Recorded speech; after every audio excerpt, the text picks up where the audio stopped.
মালিক যেদিন আপনাকে সৃষ্টি করেছেন, আপনার বুকে একটা ডায়নামা বসিয়ে দিয়েছেন। সেই ডায়নামাটা আপনার প্রত্যেকটা অঙ্গ প্রত্যঙ্গ এগুলোকে সচল রাখে, চালু রাখে, সার্ভিসফুল রাখে। ঠিক কিনা বলেন? ইয়াসআলুনাকা আনির রূহ। হে নবী, মানুষেরা আপনাকে রূহ সম্পর্কে জিজ্ঞাসা করে। কুলির রূহ মিন আমরি রাব্বি। আপনি বলে দিন, মানুষের রূহ আমার রবের একটা নির্দেশ, একটা হুকুম।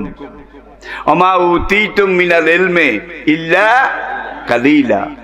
রূহ সম্পর্কে যেই জ্ঞান তোমাদেরকে দেয়া হয়েছে এটা খুবই সীমিত, সীমাবদ্ধ, স্বল্প।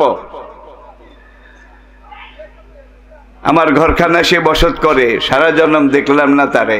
কি আপনার ভিতরে আছে তো?